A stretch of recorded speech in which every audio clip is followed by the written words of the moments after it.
এর আগের দিন আপনাদের দেখিয়েছিলাম যে আমাদের বাড়িতে গাছে কাঁঠাল হয়েছিল। এই কাঁঠাল ভাঙা হলো, এই দেখুন কত সুন্দর কাঁঠাল, প্রচণ্ড মিষ্টি, এগুলো খুব ভালো খেতে। কাঁঠালের প্রচুর গুণাগুণ আছে। লোকে ভাবে যে কাঁঠাল জিনিসটা খুব খারাপ, খেলে পেটের গণ্ডগোল হয়, তা কিন্তু নয়। কাঁঠাল একটা খুব ভালো ফল, প্রচণ্ড মিষ্টি ফল। এতে প্রচুর ভিটামিন সি, এ এবং অন্যান্য বিভিন্ন ভিটামিন আছে। এটা যদি সঠিক সময় সঠিক উপায়ে খাওয়া যায় তাহলে এটা ভীষণই উপকারী ফল।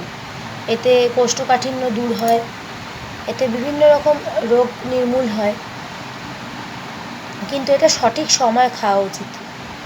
এটা কখনোই খালি পেটে খাওয়া উচিত না। কিছু খেয়ে তারপরে এটা খাওয়া উচিত। মানে একেবারে খুব ভর পেটেও না, আবার একদম খালি পেটেও না, মাঝারি খেয়ে তারপরে এটা খেলে এর উপকারটা প্রচুর পাওয়া যায়। না হলে এটা অসময়ে যদি খাওয়া হয় এটাতে প্রচুর গ্যাস হয়। আর কিছু কিছু জিনিসের সাথে যেমন কাঁঠাল খাওয়াটা উচিত নয়, যেরকম কাঁঠাল খাওয়ার পর দুধ বা জল এগুলো খেতে নেই, এগুলো খেলে এটা হজম হয় না।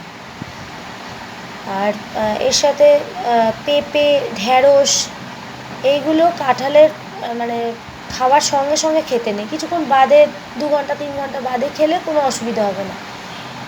এবং এর সাথে কখনো পান খেতে নেই। অনেকে আছে সব কিছু খাওয়ার পরে একটু পান খেতে লাগে, কিন্তু এগুলো খাওয়ার পরে কখনোই পান খেতে নেই, তাহলে হিতে বিপরীত হয়।